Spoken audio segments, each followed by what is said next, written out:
Education for Sustainable Development, or ESD, aims to transfer sustainability-related values, skills, and knowledge to students. The main goal is to change behavior and to provoke skills that can help ensure a healthy environment for human beings.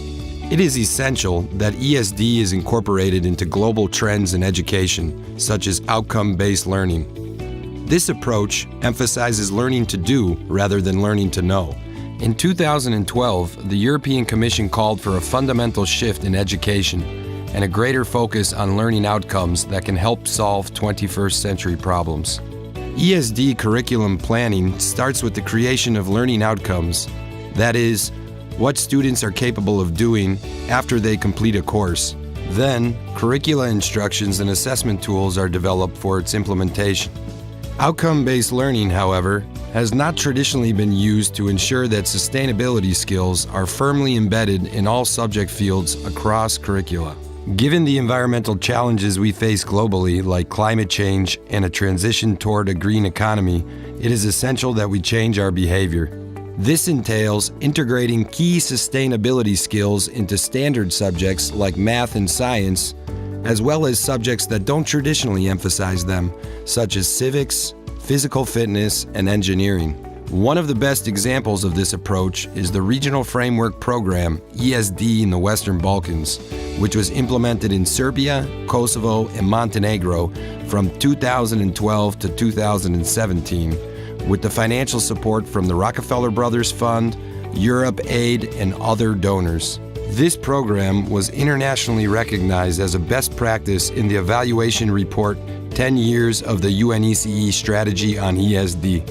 In close cooperation with the Ministries of Education and the Regional Environmental Center for Central and Eastern Europe, educational curricula in all three countries were reformed in line with sustainable development principles. Fortunately, broader educational reforms underway as part of the global shift to the outcome-based learning approach to education provided this opportunity. New curricula takes years to pilot and remain in place for generations, which is why this approach must be done in all countries developing new curricula. In Serbia, the Ministry of Education, in partnership with the REC and Europe Aid, developed sustainable development subject learning outcomes for 1/3 of all primary and secondary education curricula. In the subject of biology, for example, students must know the causes of land, water, and air pollution in order to better understand and predict consequences. In informatics, students must understand how social media can create barriers between them and the natural world.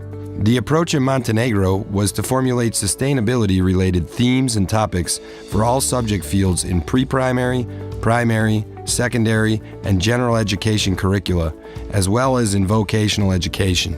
Teachers are now obliged to cover green economy, human rights, environmental protection, sustainable cities and communities, biodiversity, environment and health, and climate change in their lessons. One thematic example is climate change. This theme can be directly linked to all subjects by communicating key messages. First, humans have a direct impact on the rising global temperatures through the use of fossil fuels. At the same time, they can play a role in reducing emissions by changing their behavior. In geography, students should know how different countries are and will be impacted in the future due to climate change. In mathematics, students should know how to calculate the total carbon emissions of a community, country, or region. In all subjects, the specific content on climate change is connected to those overarching messages. In Kosovo, the approach was to embed ESD into the framework curricula in the main goals and challenges, as well as in learning outcomes.